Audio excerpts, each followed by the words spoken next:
The views and opinions expressed on this program are those of the participants and do not reflect the views of BronxNet or the program underwriters.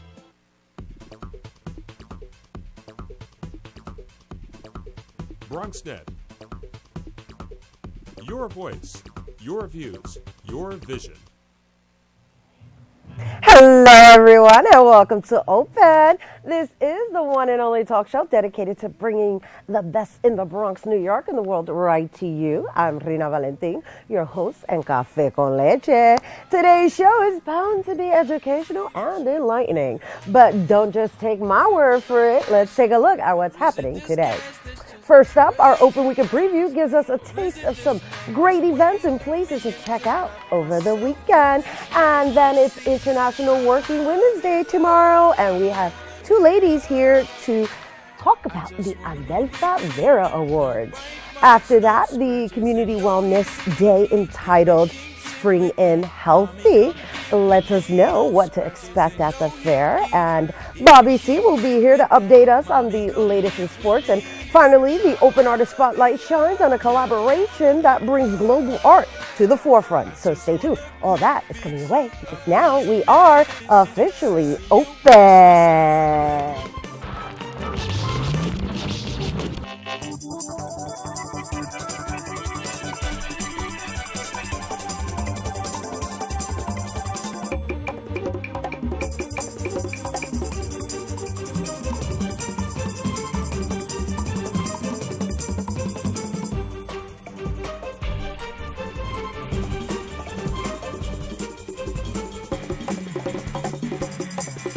Good morning and welcome to Open. Rina Valentin here, and we are open. Check us out on Twitter, my people. You can tweet us at BronxNet TV. That's with 2 T's. And you can tweet me personally at Rina Valentin. And you know, we are on Facebook posting those photos and videos. So if you missed any episodes, just check us out and like us on Facebook. And of course, you can always send us an email to open@bronxnet.org. We are trying to keep it interactive, people. So if you send us some emails, well, maybe read them here on air and reply, you know. So make sure you keep it coming. And well, we're going to see what there is to do. Hopefully the weather will let up. It is now time for our Open Weekend Preview.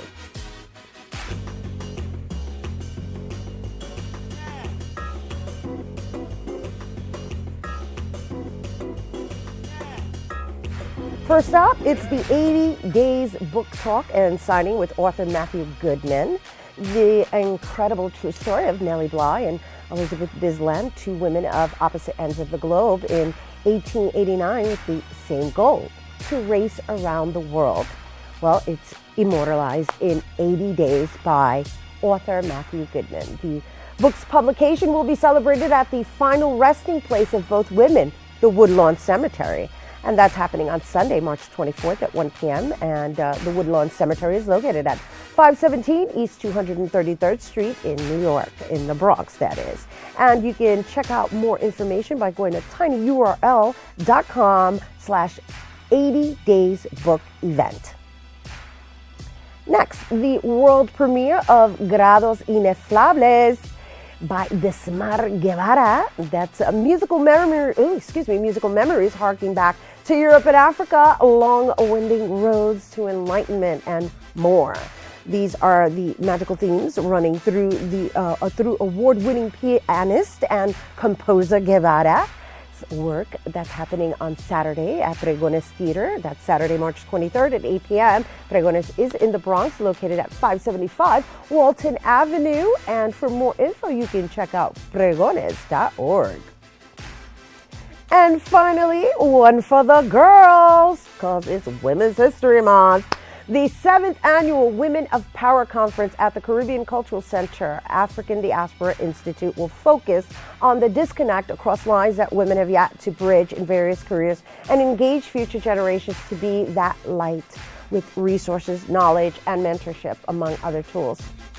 That's also happening, this is happening next Saturday, March 30th at 11:30 a.m. to 5 p.m. And the Caribbean Cultural Center African Diaspora Institute this event is happening at the Adam Clayton Powell State Office Building Plaza on the second floor in the gallery at 163 West 125th Street, and that is in New York. And for more information, you can call the CCADI at 212-307-7420, extension 3011, and you can always check them out online. And finally, the Bronx Historical Society is hosting another public talk at the Bronx County. Noted Bronx artist Daniel Holben will share his experience with an illustrated presentation and lecture. That's also happening on Saturday, March 30th, next Saturday, at 11 a.m. at the Bronx County Archives, which is located at 3313 Bainbridge Avenue in the Bronx. And for more details, you can go to bronxhistoricalsociety.org. And that is what we have for you today. All right, and so since we are springing forward, DJ Vince Bracey, have you sprung forward? Happy Friday. Happy Friday. And, I'm just saying that because, when you spring forward, you tend to, it takes like a couple of weeks to kind of adjust to the new wake-up time, the new going to bed time. Yes, I'm still adjusting. So am I. I got called on it this morning, actually. So am I. Not only are we adjusting, Mother Nature seems to be adjusting as well. Definitely. Because while it's becoming sunnier, it was awfully brick yesterday once the sun went down. I'm glad you said brick because that was definitely the word for it. I was like, hey, what's going on here? Yes, it was pretty cold. I'm happy that it's getting, brighter out. We have more sun time. We get more time to enjoy the day. But yeah, I just wish, spring would get here a little bit sooner so I can, be fully adjusted, get outside, start wearing some shorts again, maybe. Who knows? Yeah, take it easy, slow down. It's only spring. I wasn't ready. Yeah, but here's the beauty about being a New Yorker and living in New York, because I've lived outside of New York. Okay. And I've lived in states where the four seasons aren't actually, prevalent, right? Oh, and so there's this, there's this lack of appreciation that falls into play, like when you stay living in a warm, state. I mean, at least for me, I'm saying. So the beauty of New York is that we actually do have the four seasons, yes, and we're able to appreciate the different feeling of the air and, the time, the light, the darkness, as well as wardrobe. Right. I don't know. I've never lived outside. I mean, I lived in D.C., but that's on the same side of the country. But I can't even imagine what it would be like to, oh goodness, be warm all the time. Honestly, truth be told, there's a different sense of appreciation you get for beaches and things of that nature when you actually go and visit. I mean, at least for me. I lived in Florida for a minute, and I had central air. So at some point, I just didn't even leave my house. As I wouldn't either. Yeah. So all this to say, happy spring forward, and we're happy you're here, and we're going to indulge in spring. And I hope spring lasts a little bit of time, that we don't just jump right into summer. Okay. Spring is my favorite season, actually. I like spring also. Yeah, it's the season of rebirth. Wow. Love that. Happy spring, everybody. Yay! All right. Well, there's more to come on Open, and we'll be right back with the people behind the International Working Women's Day event in Manhattan this weekend. But as we go to break, enjoy this episode of Rena Gets Lean Season 2, Episode 4, Part 1. And you know what? Remember to check out all the episodes on Rena Gets Lean by going to bronxnet.org/Rena Gets Lean. Let's take a look. In the first season of Rena Gets Lean, we went on an adventure and tried out different methods of training and eating to develop a healthier lifestyle. While on that journey, we discovered the level of commitment it takes. So join me in Season 2 as we continue to explore and form new habits to reach destination Rena Gets Lean. Today, we're going to try something a little different. It's beautiful outside.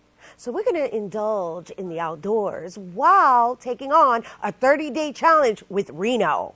Your body fat is 37.6 and your BMI is 32.5. What does that mean? Which means we got to get it down, and we will. I meet Reno, and it's actually refreshing to see that he's not one of those buff guys, with no neck. Lo and behold, Reno is actually chiseled in a way that is lean, which is obviously what I'm looking for. So he's going to follow us here, and we're going to just jog. Look, Have like a nice this. pace. Yep, nice pace. Come on. Nice pace. You're jogging. Good. Come on, Mama. Good. There you go. Good. Move Up. those feet. Knees Move up. those feet. Knees up. Today's day and age, the kids are primarily doing their virtual workouts, right? Which means they're not really physically moving their bodies. So as far as I'm concerned, I'm blessed because I have the opportunity to actually bring my daughter to my workout, get my workout on while showing her what working out is all about and formulating a habit. This is a band that's going to go around her ankles, and it's going to work her hip flexors out, and the inner thigh, and the glutes. And she's going to hate this guy, but at the end, you'll love him and you'll be thanking him. What he's really doing is like a total body workout because he was kind of, I guess what they call fooling the body. The way I'm working out is more kind of like, no, we're going to work out the entire body in one shot today. When you have somebody there who's actually paying attention to what you have to offer to yourself, because that's all this is about. It's not about impressing the trainer. It's about really, honoring yourself. Two, push yourself. Give me another one. I want one more extra. Next one. Very good. Nice. Oh, thank Nice. you. Thank you. Back up. Thank you. Up, college is hard. Down, those books are heavy. My sport is football, but my passion is education. So every year I take promising high schoolers on a college tour Lights there, darks there. to show them that higher education means a brighter future.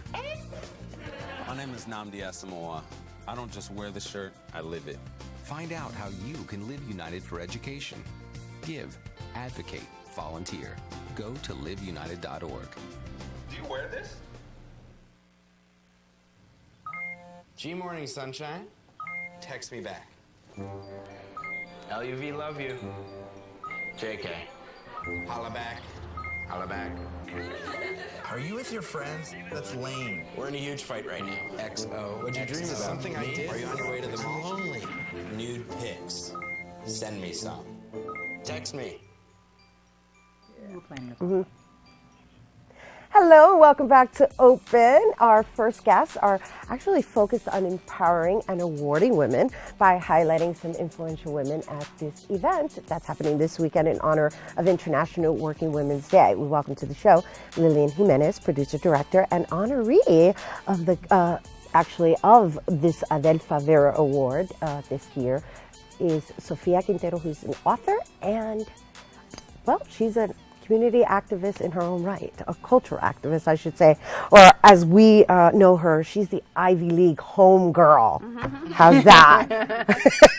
Yep. Welcome, ladies. Welcome. That was a long-winded introduction. So we're going to start with Lillian Jimenez, who has been around the block for a minute now, and we are honored to have you here on set with us today. So thank you for being here. It's my pleasure. Thank you so much for inviting me. So just to introduce you to our audience, your most recent project is the one for Dr. Pantoja, right? If we could just share a little bit about that. Sure, absolutely. I created this, I produced and directed a documentary on Antonia Pantoja. Antonia Pantoja is this visionary leader from the Puerto Rican community, passed away in 2002. And the film really chronicles her life, really a portion of her life, because she had an extraordinary life. She worked in New York, she worked in Puerto Rico, she worked in Washington, D.C., she worked in San Diego. I mean, she just created all of these institutions throughout the country and then ultimately came back to New York and passed away in 2002. I started working on the project with her prior to her passing away. I worked with her on her memoirs and documenting some of the history research that she did. She brought all the groups of people from the Puerto Rican Forum, Universidad Boricua. She brought all these folks together, and we basically documented that history. And the beauty of what you're doing, and as you continue to do and being part of this committee that is now honoring, I want to say the next generation, right, of Puerto Rican women who are, playing a role in just being great role models and contributors to the community. And Sofia Quintero is one of the honorees. Congratulations. Thank you. On that. Thank you. And we're just going to come back to you because I want to know a little bit about Adelpha Vera. I actually do, but I would like you to share with everyone else. And Sofia, you have numerous books published. Congratulations on that as well. Thank you. You just recently kick something in the butt, as you like to put it. I sure did. Yes, Yeah. and I want to congratulate you on that, and not to assimilate it, but there is a similarity. Well, there's something that I want to address is that you're a cancer survivor, and Adelfa Vera actually passed away from cancer, and so I'm just curious what that means to you. Well, 2012 was a challenging year for me because I was diagnosed with breast cancer, and I've always known that I've been part of a wonderful community, a member of many fabulous tribes, but it really came home to me when I came forward with my diagnosis, because when I got the news that I had breast cancer, as much as I'm a cultural activist and as much as I believe in breaking silences, there was a part of me that wanted to keep that to myself. There was a part of me that didn't want to be transparent about that experience. I didn't want to be known for illness, but I realized very quickly that that was my ego and that I needed to speak up. And so I did. And with the help of the community, I thrived through surgery and chemotherapy, and I still contributed as best as I could to the social justice work. So to be honored in 2013 for the work that I've done was just very humbling and inspired me to do more work, and it's just fantastic. I'm actually grateful to you for sharing your journey, because you did. You shared it publicly, and in case anybody wants to go into the details of that, they can go to your blog, right? They you have can, a blog on that. Yes, my blog is blackartemis.blogspot.com, and I also wrote a 4-part series for Cosmopolitan for Latinas, which you can find at cosmopolitan.com, and there's the Latina tab, and you can read about my experiences there. I allowed cancer to transform me. I'm like, if I have to go through this, let it be with meaning. Nice. High five on that. Yes, high five on that. It's good for you. Good for you. It's a big deal, and I'm so, yes, I'm feeling you. So, Lillian, aside from yourself, this committee is a committee of many women, and I'm just curious to know what your process is in choosing the women. And once again, if you could just briefly give us a little history on Adelfa Vera and why you chose to name the award the Adelfa Vera Award. The Committee to Honor Puerto Rican Women on International Working Women's Day has actually been in operation since the 70s in some ways, because we were part of the Latin Women's Collective, and we were a collective of women who worked around Latin American women's issues in the United States. The organization, sort of fell apart in 1976 or something, and many of us stayed active in whatever way. I stayed in cultural activism, much like Sophia. Other folks continued with community organizing, and a couple of years ago we decided that we wanted to reprise International Working Women's Day, and so we started organizing around specifically 3 women who had passed in our community: Evelyn Antonetti, Dr. Helen Rodriguez Trias, and Doña Vera. Doña Vera in particular because she was an older woman who was an extreme, just a patriotic nationalist, and absolutely committed to the cause of Puerto Rican independence, the cause of... as a Cuban. Right, because she was a Cuban woman, right? I don't know that part about her. I think she's Cuban. Yeah. I don't know that part about her. Yeah? Yes, No, I don't actually know that piece of her. I do know about her activism, and so she was really active in the cause of the Puerto Rican political prisoners and Vieques. And actually, the interesting story about her is that she was in remission from lymphoma or leukemia, and went back to Vieques to protest. And because she was near the uranium, it reactivated. That's my understanding. It reactivated her cancer. And then many months after that, she passed away. But she was just a staunch supporter of independence.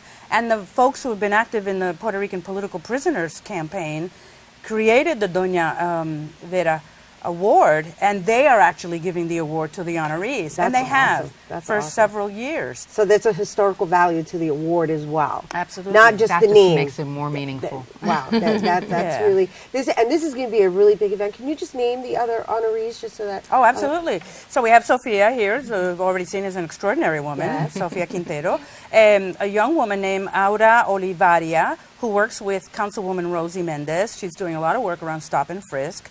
Young, up-and-coming activists. We're really excited about this next generation of activists.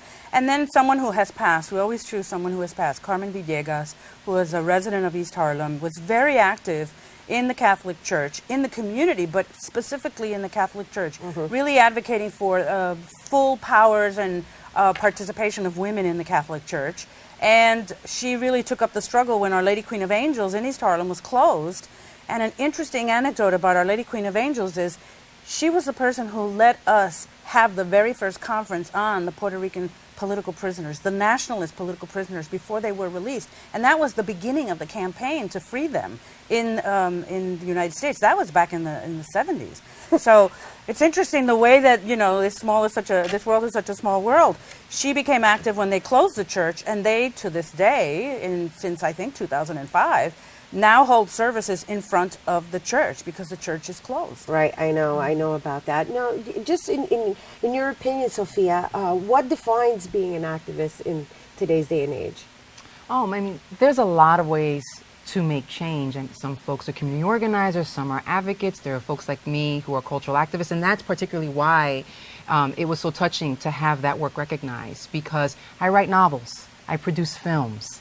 And sometimes it gets lost that can be an important contribution to social justice. So to have, Lillian's one of my mentors, and everything I know about how to watch a film, read a film, for its social, political messages, even a popular film, something that you see at the multiplex, Lillian's, was my primary teacher in that. And so there's just a lot of ways to make change, and I think we would accelerate more achievements. We would have more change in the community if we kind of respected that we all have different lanes. Right. And I'll do my thing and you do your thing, and we should be in communication, right, and we should support each other rather than saying that there's only one way to do things. We have to vote. We have to organize. We have to create cultural products that inspire people and keep people engaged and make people rethink the things that they assume.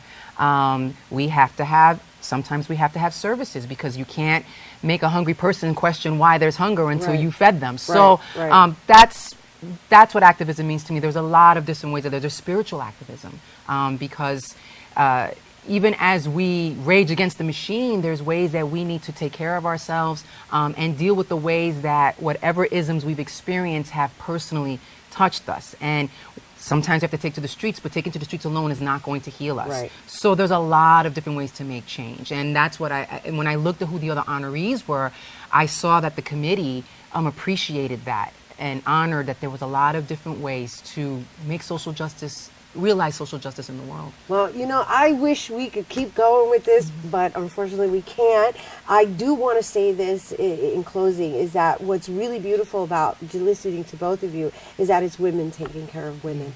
That's really what's got me here, nice and warm. I hope you guys get that too. And then, of course, there's International Working Women's Day, which is happening tomorrow, the event, the committee honoring Puerto Rican women, and that's happening at Casabe, right? Casabe houses 150 East 121st Street, and it's open and free to the public. From 4 to 8 p.m. 4 to 8 p.m. It's going to be such a party. You have to come. Yeah, there's going to be performances as well, right? Yeah, absolutely. All right. So thank you, ladies. Thank you. Sophia. Thank you. Thank you, Lillian. Yeah. All right.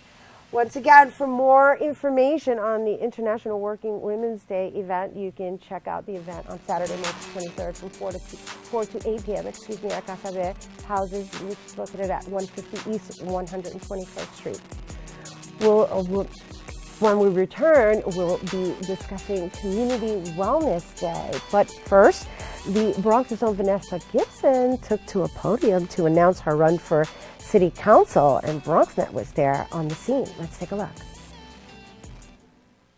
State Assemblywoman Vanessa Gibson officially threw her hat into the ring as a candidate of the 16th City Council District in the Bronx. Bronx Borough President Ruben Diaz Jr. and other elected leaders and colleagues in government, State Assemblywoman Gibson promised to use her experience in the state to continue to deliver services necessary for residents within her district. I feel like this is an exciting time in New York City for new leadership from the mayor down to half of the City Council. So this is an opportunity for me to be closer at home, to work with my constituency, and to really develop a plan for the city of New York. Also joining in to support Gibson, U.S. Congressman Jose Serrano. Vanessa has been a friend for a long time. She's a very energetic member of the State Assembly. She wishes to be closer to home, which is her style of working locally. If you look at the way she is an assemblywoman, she behaves as a city council person. She does all the bolts and nuts in the community, and that's very important. Elected to serve in the 16th Councilmatic District in 2001, a seat she took over from her father, Reverend Wendell Foster, she admitted her reluctance to leave, but with term limits in the way, she's pleased to support Gibson.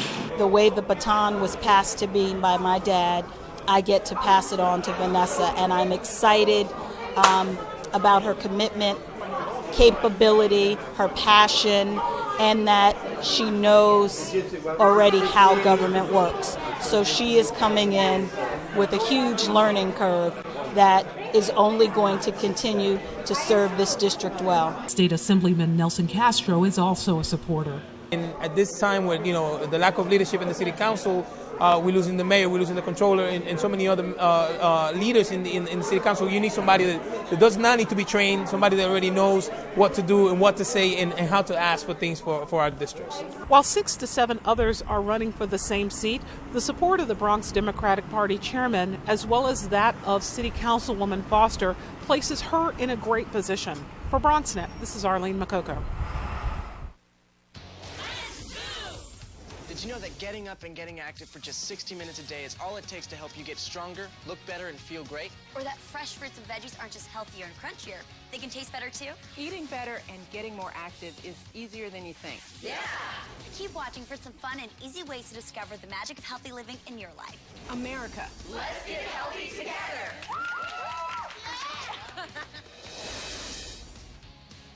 I just think we're going to tell people.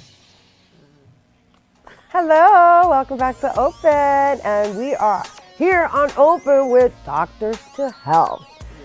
Yes, Doctors to Health is an organization dedicated to providing naturopathic consultations for health and wellness of the Bronx. And here on set we have Dr. Durrett Lewis and Dr. Durrett Lewis Sr., and Dr. Derek Sr. Yes. And they're both on set. We have the couple on set of the doctors. And actually they're here to share the details on their health clinic happening this Saturday here in the Bronx. And welcome. Thank you so much for being here. Thank you for having us. This is wonderful, wonderful. Sorry. Okay, so Dr. Senior. Lewis I know. Yeah. I couldn't. Senior, yes. I couldn't resist. No. Well, here's the thing. All right. So Dr. Lewis Senior or Dr. Durrett? That's me. Okay, so Yeah. which would you prefer? Which is easier for you? I was just teasing. I was just playing around. Dr. Durrett is Dr. good. Durrett. Dr. Yes, Durrett we'll is do good. Dr. Durrett. Yeah. Just because, we were having such a good time Yeah. prior to getting on air, and you're sharing how Dr. Derek actually graduated from Lehman. Yes, I did. How many years ago? I don't want to date myself, but about 14 years ago. Nice. Yeah. How's it feel to be back? It feels very good. I came in to learn, and then now I'm back to serve. Nice. And which is a great segue into what naturopathic healing is about. Yes, it is. So, what is a naturopathic doctor? A naturopathic doctor is a doctor that is trained. We have been to a 4-year medical college, which focuses on naturopathic modalities for healing. In particular, we use non-toxic remedies, natural remedies, to promote healing. Right. And there are 7 guiding principles that we use in terms of ensuring that our patients are taken care of in a balanced way. And one of them has to do with the doctor as teacher. And That's a really good, that's leading into Dr. Derek saying, I'm here to serve now. We're here to serve. Teachers serve. We understand that, without teaching, without educating our patients, our clients, it's going to do very little, because much of naturopathic medicine really has to do with a focus on making lifestyle changes, yes, which is what's necessary for the long-term healing that people are really looking for, in particular as it relates to like weight loss.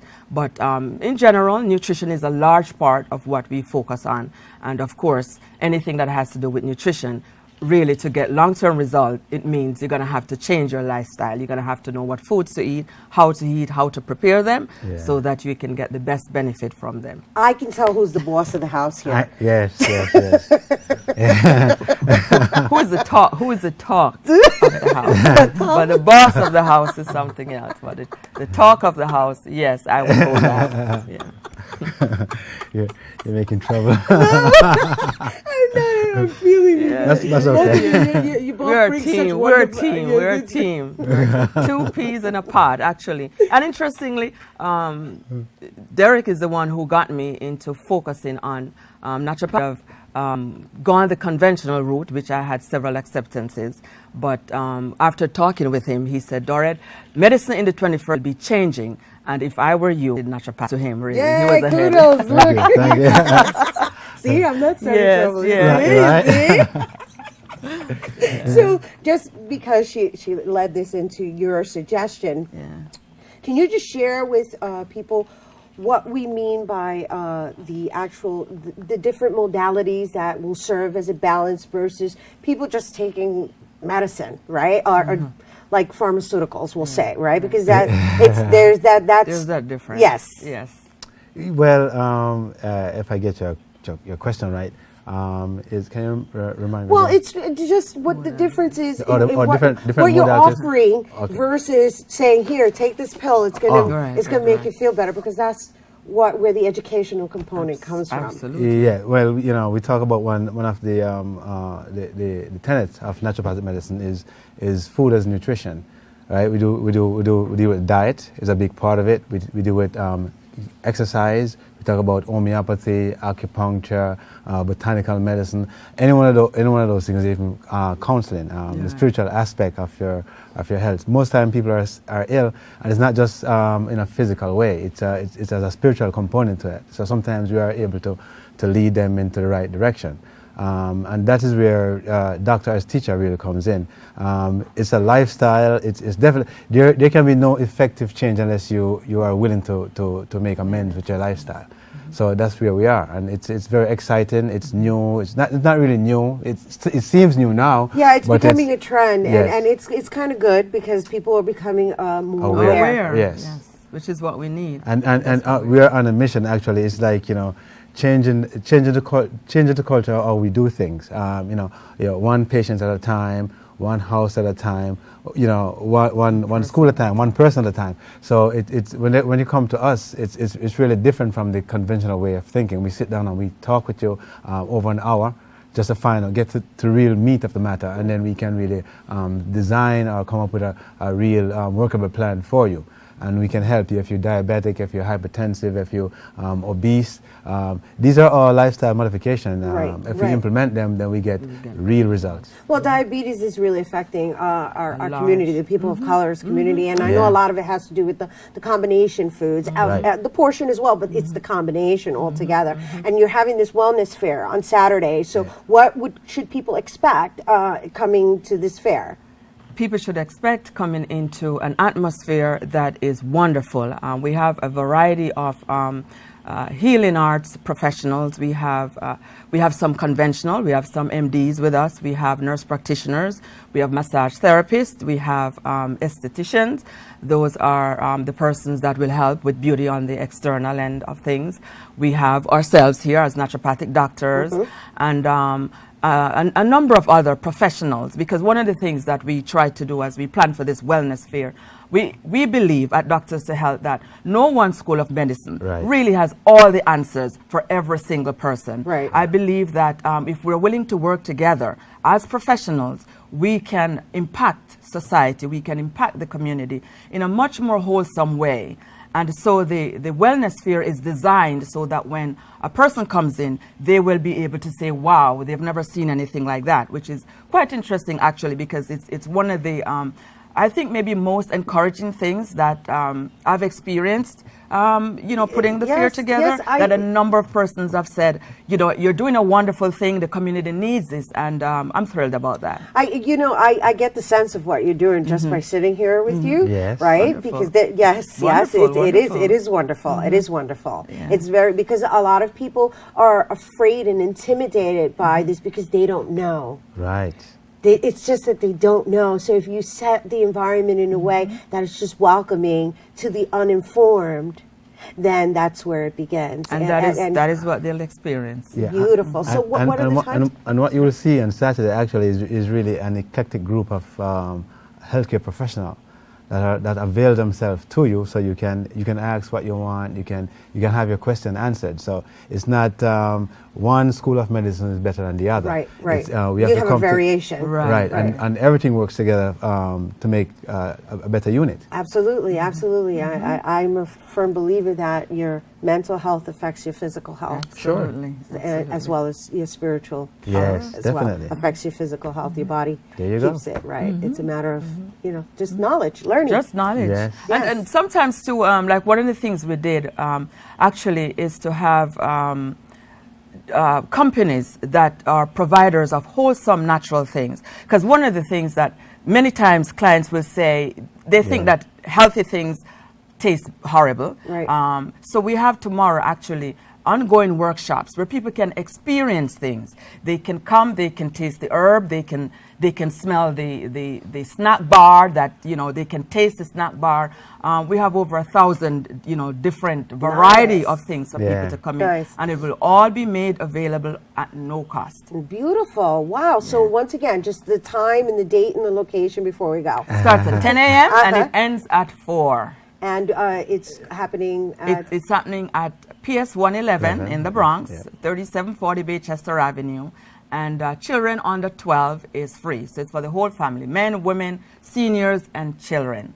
And hoping that they'll come out and have a wonderful day of experience wellness in the Bronx. Beautiful. And make it a family outing. Absolutely. Yes. Thank you, Dr. Derek. And Thank you so much. Don't go anywhere. And once again, for more on the clinic happening tomorrow, Saturday, children under 12 are free. Remember, you can see all the information on the screen as I'm showing you right now. And you can also check them out by going to doctors2health.com. That's DRS2health.com. All right, so we have to take a quick break, but when we return, it's Sports Roundup with Bobby C. And you won't want to miss that. Don't go anywhere. We'll be right back. Sir, are you okay? Everything's fine. Thanks. You wouldn't ignore this, so why ignore the signs of a stroke? Call 911 immediately, because time lost is brain lost.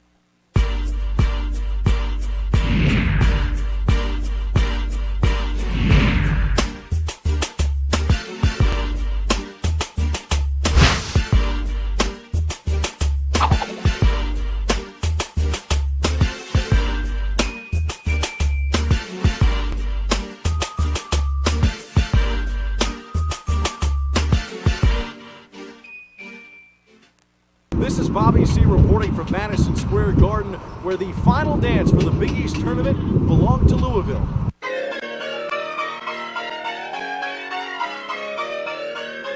The Big East finale was nothing short of unforgettable, a shining tribute to 3 decades of classic moments, as the Cardinals became just the 4th school to repeat as champions, besting Syracuse 78-61 in a comeback for the ages. To go out in the second half and score 56 points off good offense, and then our defense came because of the good offense. It looked like it would be Cuse's 6th crown, but Louisville turned up the full-court defensive pressure and skated to its 10th straight win. The heart and soul of that team is Peyton Siegel. And for a player like him to have struggled his whole career against Syracuse to come into this environment and play like he did in the second half, that kid's got a lot of heart. Peyton Siva made some history too. He joined Patrick Ewing as the only repeat tournament MVP. We have a lot of heart. I love my teammates. They really played great tonight. They really came through in the clutch. Montrez really stepped up big for us, and we just got to thank God for his victory. The Cardinals made the first half deficit disappear, reeling off 10 points in a run that came in a span of 134. It's extra special. I felt like I was playing out there today through Russ, through Kevin, through Shane, through everyone who played today. It's just, a great experience for them to win it and close out a great conference. We had 4 goals going into this year. One was to win the regular season, and we shared it with some great teams.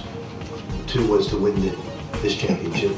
3 was to get a very high seed, and 4 was to win the national championship. Now, we don't presume at all that we can get there. We just wanted to savor if we ever do get there, that one moment. We'll have some more perspective on the Big East in my C-List. Stay tuned for that. Staying with college basketball, Iona is the lone rep for the Metropolitan in March Madness. We'll see if tonight, if they can advance against a very powerful Ohio State team. There are some New York, Bronx-based storylines in the tourney, though. One of the best has to be Miami. The Canes have coach Jim Larrañaga and star player Durant Scott. The coach was born and raised in the Bronx and was a star at Archbishop Malloy High in Queens in the mid-1960s. He played for legendary coach Jack Curran, who passed away last week. Larrañaga went on to play at Providence and finished as the program's 5th all-time leading scorer. As for Scott, he too is from the Bronx. The senior shooting guard played for the now closed Rice High in Harlem. He led Rice to a state crown in his senior year, best to Miami and Iona in March Madness. Shifting gears from the college hardwood to the NBA hardwood, the Brooklyn Nets had a chance to tie the New York Knicks on Sunday night, but a loss to Atlanta set the Nets back. Let's go inside the locker room for more. I think some of them were off turnovers. They got some breakaways off turnovers, particularly early in the fourth quarter. We had a couple of really poor passes, and they just had breakaways. We had numbers we couldn't get back. We're in the middle of March. You got to understand, every game counts now, and we're preparing for one of the toughest stretches of the season going on this 8-game road trip. And we could have used this game, taking a little momentum on the road. We didn't show up, and they came in and did what they were supposed to do. This was a huge game for us. They played like it was, and we really didn't. It's a big missed opportunity, especially with the Knicks losing today. But the Nets did not let Sunday's disappointment affect the road trip. In fact, the BK went out and won a pair in Detroit and Dallas. And after Denver rallied to beat Philadelphia Thursday night, the Nets clinched their first playoff berth since 2007.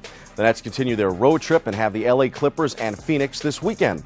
The Knicks, too, can clinch a playoff berth with a win tonight in Toronto. The Orange and Blue have the home and home. They face the Raptors in Canada tonight and return home tomorrow to the Garden for another round with Toronto.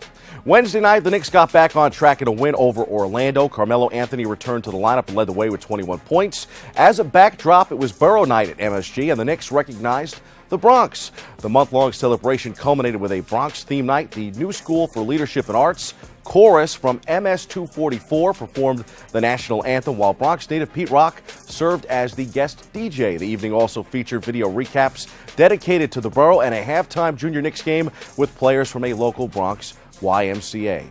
Here's current Knick Chris Copeland, who signed autographs in the Bronx during the themed week. Check this out. It's a lot of fun to actually get out and reach and touch so many different peoples in all different parts of New York. And, it's a great initiative, as you said, and, it's fun to be a part of. BX in the house. From hoops to the ice, where the New York Rangers take the top spot for the game of the week, here's our latest insider. After dropping back in the playoff race, the New York Rangers return home Monday night and resume their quest for the postseason with an eye on another shot at the Stanley Cup.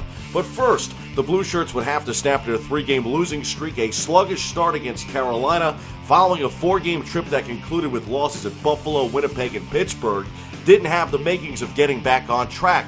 But Derek Stepan tied it. Henrik Lundqvist was perfect in goal the rest of the way, allowing rookie sensation JT Miller to seal the 2-1 shootout win on a nifty move.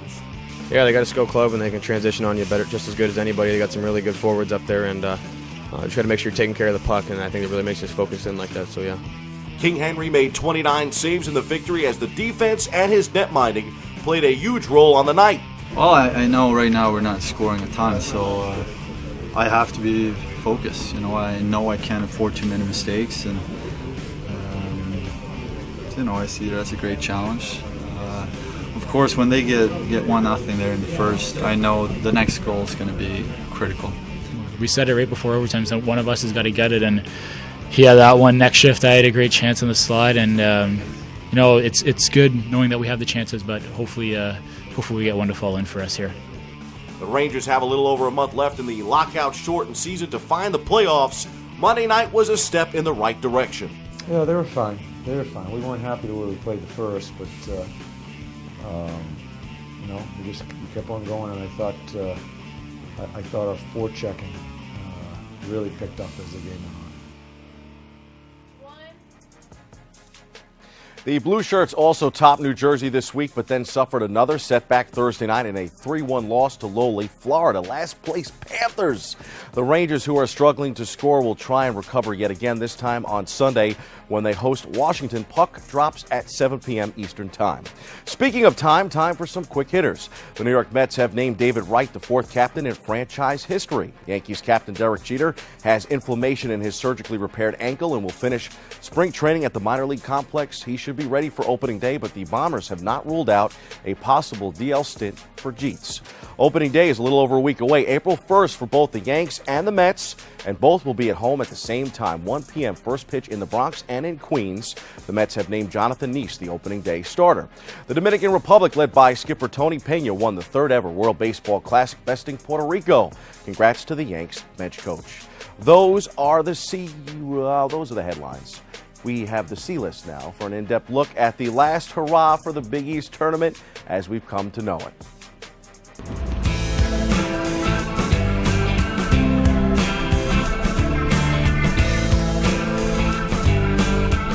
For me, this is a tournament I didn't want to happen. I've been at every Big East tournament ever played, from 1980 in Providence, Hartford, Syracuse, and then every one here since. There have been moments that are just, you can't even explain to people how great it was to be in this building. I'd say so. I think this is the best basketball tournament in the country every year. I think it's better than the NCAA tournament, and I've been to most of the other conference tournaments.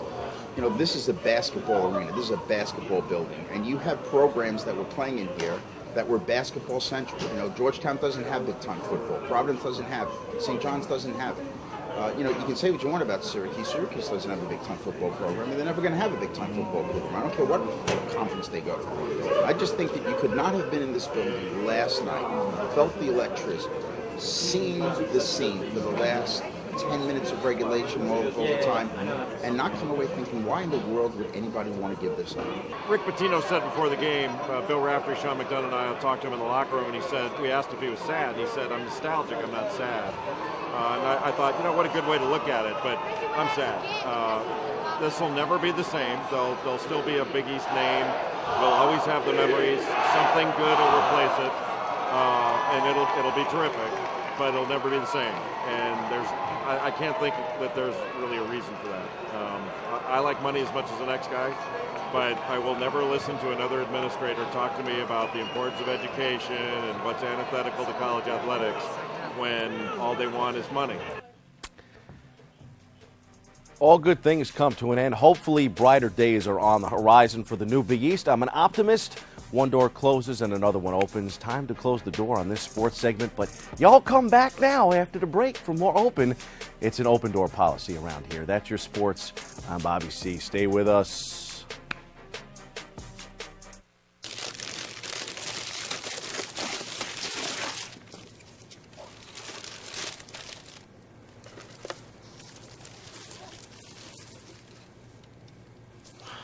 I remember how much you said you liked wine. Oh.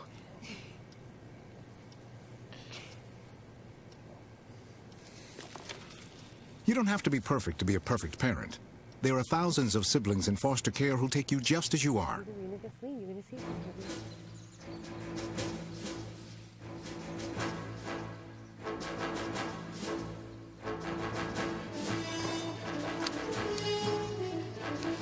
This is so cool, Dad.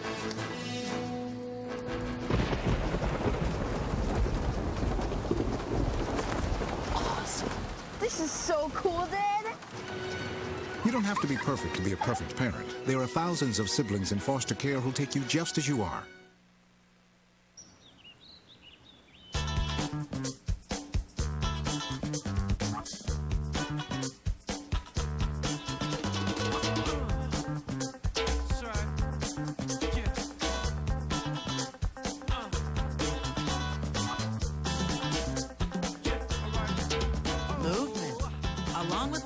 It's one of the many ways to fight osteoarthritis pain.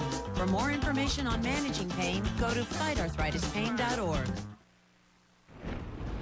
you find the flashlight and the batteries? Yes. Did you make sure we're not missing anything in the first aid kit? Yep. Did Did you go through the plan with the kids again? Yes.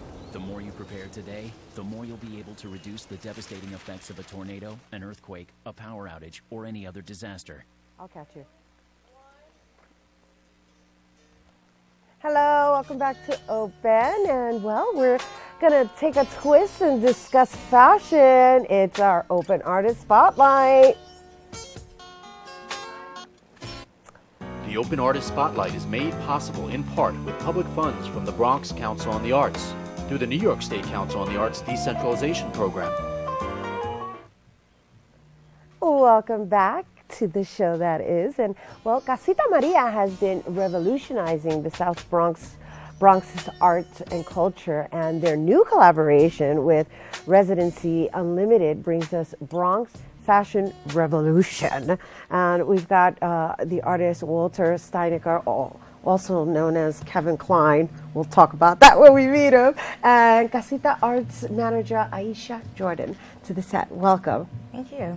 Did I say that right, or am I like misled with the person that I have on set? No, it's Kevin Klein. It is Kevin Klein, right? I thought so. Yeah. I thought it was Kevin Klein. My apologies. No worries, no worries. They always get confused. They always get confused. Yeah, they get confused with the big names. Right. Okay, let's just start with Aisha so Aisha can set this up for us. Oh, just tell us a little bit about Casita Maria's, just the style in which you're able to like create these really interesting collaborations. Yeah, of course. I mean, Casita Maria has been around for many, many years, and something they do is melding arts and education. So it's been really, really great that they have these wonderful performing arts events as well as a gallery and these partnerships, especially with Residency Unlimited, where you can bring these kids in to do different kinds of international activities. You know, we bring in artists from all around the world to work with these students.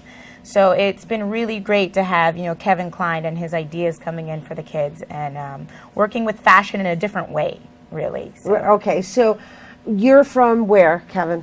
Well, I was born and raised in Salzburg, Austria, and now I'm currently based in Vienna. Nice. And so you've been here in the Bronx for how long now? I started this project, the Bronx Fashion Revolution, at the beginning of February. And how's it been for you so far? Exciting. The kids are great. They love the ideas. They are full into that. And it kind of fits the whole situation. Okay, so what is your style of fashion bringing as a form of education to the youth? Well, the very center of the idea is, I guess, the upcycling or revamping of clothes.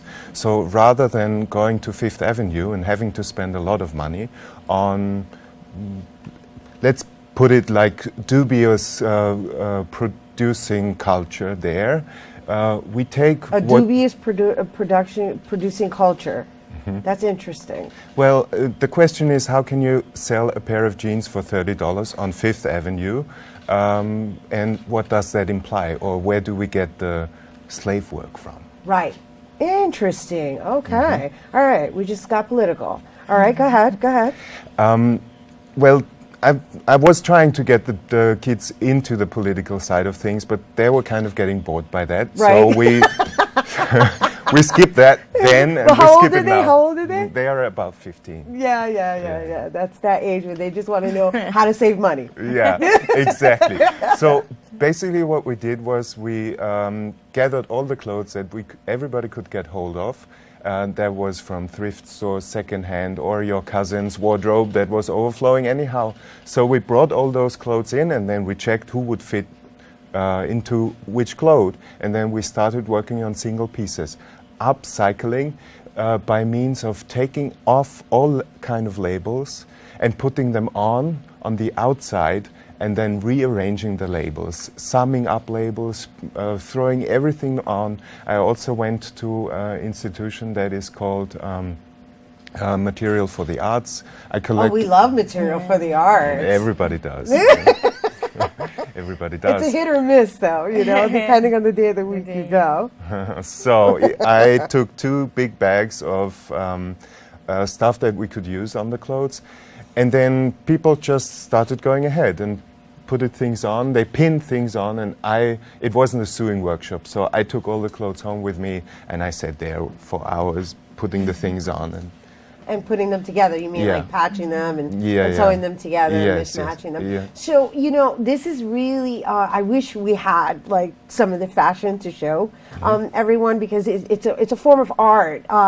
Well, it is art, obviously. Fashion isn't art, it's just, people wear it. But just the concept that you're referencing, so it almost has like a recycling effect, is what you're saying. It's like, you know what, you can recycle these things and make it look totally different by just cutting and readjusting and just, but how does one develop their own sense of style to be able to do that? Are you teaching that? Well, I think, again, coming back to what we were discussing, you were discussing before in the show, when it comes to healthy food, people think that it doesn't taste as good. So when it comes to upcycling, people might think that it looks, awkward.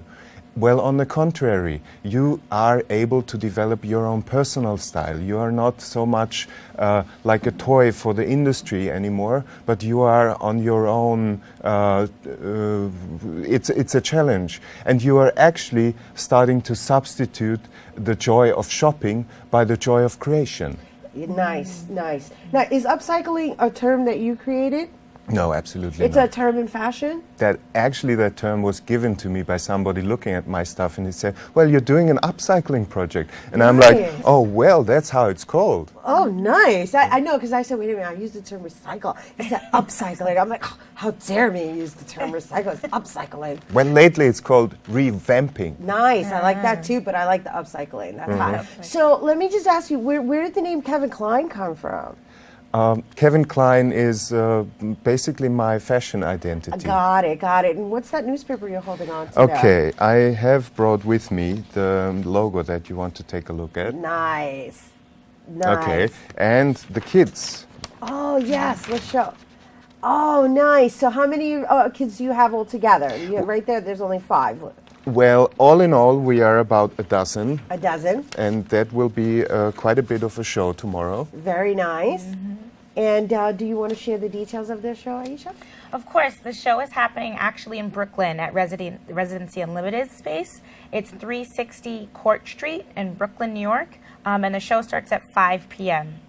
And what should people anticipate with the fashion show? Definitely, you'll see a lot of the kids fashioning their own outfits, as well as some of the Casita staff, and some performances as well. One of Casita staff will be performing a little bit.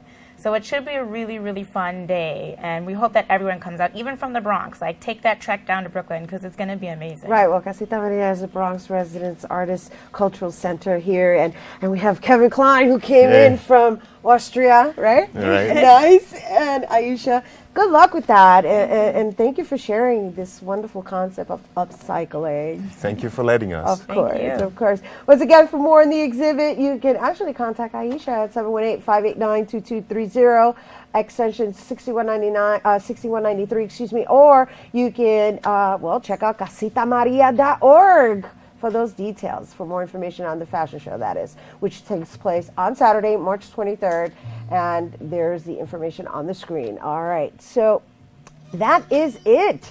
That is all the time we have for today. Oh, I hate when that happens. Thanks again to our guests for coming on, and we also like to thank you for tuning in. And if you missed any part of today's show, you can stream in by going to bronxnet.org, and of course check us out on the Cablecast that's happening tonight at 5 and 10 p.m. and of course throughout the entire weekend. And once again, please remember to follow us online and send us a message to open@bronxnet.org. And well, you can view this episode on bronxnet.org as well. Once again, I'm Rena Valentin, and from all of us here on Open, may the universe provide peace, prosperity, and love. Mwah. Adios!